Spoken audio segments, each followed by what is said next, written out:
আসসালামু আলাইকুম। দৈনিক সকালবেলার স্টুডিও থেকে আপনাদের জানাচ্ছি অভিনন্দন। আজকে আমাদের স্টুডিও উপস্থিত হয়েছেন কিশোরগঞ্জ জেলা পরিষদের প্রশাসক খালেদ সাইফুল্লাহ সোহেল। জনাব সোহেল, আপনাকে অনেক ধন্যবাদ স্টুডিওতে আপনাকেও আসার জন্য। ধন্যবাদ আমাকে আমন্ত্রণ জানানোর জন্য। দর্শক বিন্দুকেও ধন্যবাদ। আপনি নিশ্চয়ই জানেন যে মধ্যপ্রাচ্য, ইরান ইসরায়েল যুদ্ধে দেশে জ্বালানি তেলের সংকট তৈরি হয়েছে এবং তেল আমদানিতে সরকার নানা প্রকার কার্যক্রম অব্যাহত রেখেছে এবং তেলের অদ্যাবধি কোনো সংকট হয়নি। তথাপিও জ্বালানি তেল নিয়ে নানা গুজব ছড়ানো হচ্ছে। কেউ অতিরিক্ত তেল ক্রয় করছে, কেউ তেল কালোবাজারি করতে নানা প্রকার অসৎ পথ অবলম্বন করছে। ইতিমধ্যে এমনটা ধরাও পড়েছে। তো এই বিষয়ে একজন সরকারের প্রতিনিধি হিসেবে আপনি কি বলবেন? ধন্যবাদ আপনাকে। সকালবেলাকে ধন্যবাদ যে আপনি যে প্রশ্নটা করেছেন, এই প্রশ্নটার সৃষ্টি করার পিছনে এই সরকারের তো কোনো অবদান নেই। সরকার আসার পরে ইসরায়েল এবং ইরান যুদ্ধ বেঁধেছে। এই যুদ্ধের কারণে আমাদের যে তেলটা তো আমাদের দেশে উৎপাদিত হয় না, আমরা বানাইও না, এটা তৈরি করতে পারি না। এটা আসে টোটালি মিডিল ইস্ট থেকে। যেই রাস্তা দিয়ে আসে এই রাস্তায় যুদ্ধ হচ্ছে, যাদের কাছ থেকে আসে তাদেরই যুদ্ধ হচ্ছে, যেখান থেকে সারা পৃথিবীতে ছড়ায় তাদেরও যুদ্ধ হচ্ছে। সুতরাং আপনি তো ক্রিয়েট করা একটা যুদ্ধ সারা মোরলরা এটা লাগিয়েছে, ইফেক্টেড হচ্ছে আমরা। এফেক্ট হওয়াতে এখন পর্যন্ত এই যুদ্ধ চলছে প্রায় আজকে 20-25 দিন হয়ে গেছে। আসলে 20-25 দিনের সংকট হওয়ারই কথা ছিল।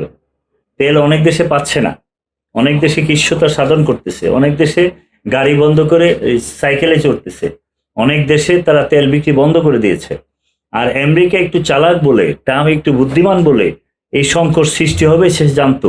জানতে বলে সে ভেনেজুয়েলাকে ভেনেজুয়েলার প্রেসিডেন্টকে জোর করে ধরে অনেক তেল ক্ষেত্র সব দখল করেছে, দখল করে মিডল ইস্টে আক্রমণটা করেছে। তার তো আর কোনো ক্রাইসিস নাই, ক্রাইসিসে পড়েছি আমরা এবং আমাদের তেল আস্তে আস্তে কমছে। তারপরেও গভর্নমেন্ট যে রিজার্ভ রেখেছে, যে কোনো সোর্সতেই হোক তারা ম্যানেজ করে রাখছেন। তো অস্থির হওয়ার তো কিছু নাই।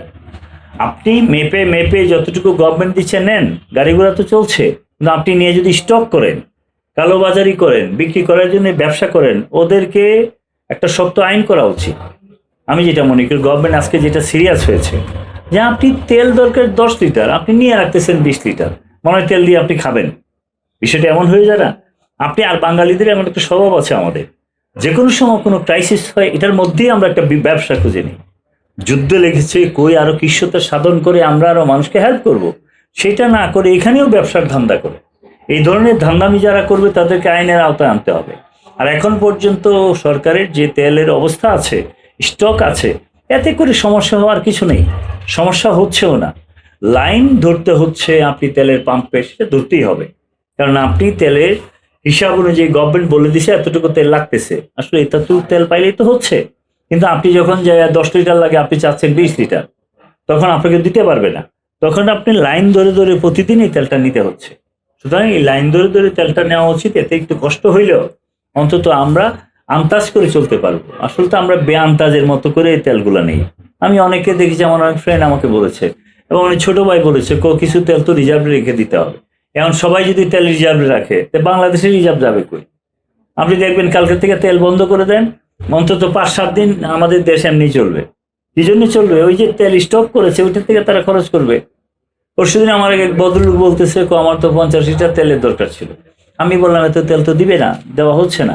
পরে উনি 12 লিটার তেল নিছে, এটা দিয়ে ওনার কাজ চলছে। বাকি 38 লিটার তেল উনি কোথায় দিতেন? নিশ্চয়ই স্টক করতেন। সুতরাং আমি মনে করি দেশবাসীর প্রতি আমাদের অনুরোধ থাকবে যে আমরা এই বিষয়টাকে অ্যাড্রেস করি। এই যুদ্ধটা বাজিয়েছে ওরা, ফেস করতে হচ্ছে আমাদের। সুতরাং সরকারে বসে প্রথম প্রাথমিক পর্যায়ে যে এটা ফেস করতে পেরেছে, এখন পর্যন্ত চালিয়ে যাচ্ছে, এই জন্য তো ধন্যবাদ পাবে। ধন্যবাদ দিয়ে আমি বলি সরকারকে আরো কঠোর হতে হবে, তেলটাকে সিস্টেমের মধ্যে আনতে হবে। সিস্টেমের মধ্যে যেভাবে আপনি দিচ্ছেন এটা দিলে এটা কাভার হয়ে যাবে। আর তেলের যে উৎপাদন আমি যেটা প্রথমেই বলেছি, সেটা মিডল ইস্ট থেকে হয়, আসে হরমুজ প্রণালী দিয়ে। হরমুজ প্রণালীতেই সবচেয়ে বেশি ঝামেলা হচ্ছে। তারপরে আজকেও 2 কার্গো নেমেছে, কালকে পরশু আরো কয়েকটা কার্গো নেমে যাবে। নেমে গেলে আমার ধারণা এগুলো ঠিক হয়ে যাবে ইনশাল্লাহ। আর যে কোনো যুদ্ধের, অন্য দেশে যুদ্ধ লাগছে, প্রভাব যেহেতু আমাদের উপর পড়েছে, এটা ফেস করার জন্য আমাদেরকে অ্যালার্ট থাকতে হবে। এটার মধ্যে আবার চুরিচারি করে, স্টক করে, ধান্দাবাজি করে, ব্যবসা করে ধান্দা করলে কিন্তু হবে না। সুতরাং আপনাকে এটা অবশ্যই মানতে হবে। এই যুদ্ধ যারা বাদিয়েছেন তাদের সমস্ত লাইবিলিটি নিতে হবে। আরও দুঃসংবাদ একটু একটু আমাদের কাছে আছে। আজকে রাশিয়া বলেছে তারা নাকি অকটেন বেচা বন্ধ করে দিবে। তেমন যদি চতুর্পাশে এটা বন্ধ হয়ে যায় তখন তো আসলেই ক্রাইসিস ক্রিয়েট হবে। সেই ক্রাইসিসের সব কিছুর সমাধান হয়েছে এই যুদ্ধটা বন্ধ করে দেওয়া। ইতিমধ্যে আলোচনা হচ্ছে, উইন উইন সিচুয়েশনে সবাই আছেন। আর ইসরায়েলও একটু অনেক দিন পরে ধাক্কা খেয়েছে, তো আমার ধারণা হয়তো যুদ্ধটাও থেমে যাবে খুব স্বল্প সময়। থামলে আশা করি আমাদের এই পরিবেশটা কন্ট্রোলে চলে আসবে ইনশাল্লাহ। ধন্যবাদ। জ্বালানি, বিদ্যুৎ ও খনিজ সম্পদ মন্ত্রণালয় বলছে তারা যথাযথভাবে তেল সরবরাহ করার জন্য প্রচেষ্টা চালাচ্ছে। মাননীয় প্রধানমন্ত্রী বলছেন তেলের ব্যাপারে প্রত্যেককে সচেতন হতে, অতিরিক্ত তেল যেন আমরা কেউ না কিনি।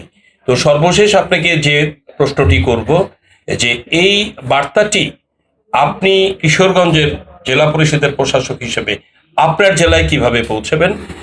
সর্বশেষ প্রশ্ন আপনাকে। ধন্যবাদ আপনাকে। ইতিমধ্যে আমাদের জেলাকে আমরা পাম্পের সহ সবাইকে অ্যাডজাস্ট করে যে কথাবার্তা হয়েছে, লাইন ধরে সবার যতটুকু গভর্নমেন্ট মেপে দিয়েছে এভাবে হচ্ছে, এবং আমাদের কোনো পাম্পেই এখন পর্যন্ত মেজর কোনো প্রবলেম আসছে না। লাইন ধরছে, সিরিয়াল ধরছে, এটা হচ্ছেই, যেহেতু মেপে মেপে দেওয়া হচ্ছে, সবগুলো গাড়িকে দেওয়া হচ্ছে। আমাদের যে পাম্পগুলো আছে সঠিকভাবে চালাচ্ছে।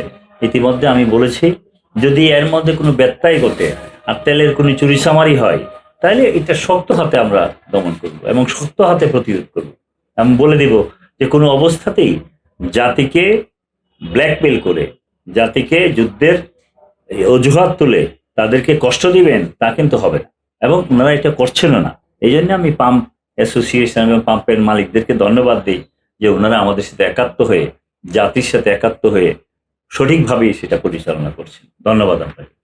কিশোরগঞ্জ জেলা পরিষদের প্রশাসক জনাব খালেদ সাইফুল্লাহ চোহেল যে প্রতিশ্রুতি দিলেন, আমরা বিশ্বাস করি তার এই প্রতিশ্রুতি অনুযায়ী দেশবাসী এবং কিশোরগঞ্জ জেলায় শুধু নয়, যে 42 জন জেলা প্রশাসক, জেলায় প্রশাসক নিয়োগ দেওয়া হয়েছে, তারাও একইভাবে রাষ্ট্র উন্নয়নে এই কাজটি করবেন। ধন্যবাদ সবাইকে। ধন্যবাদ আপনাকে।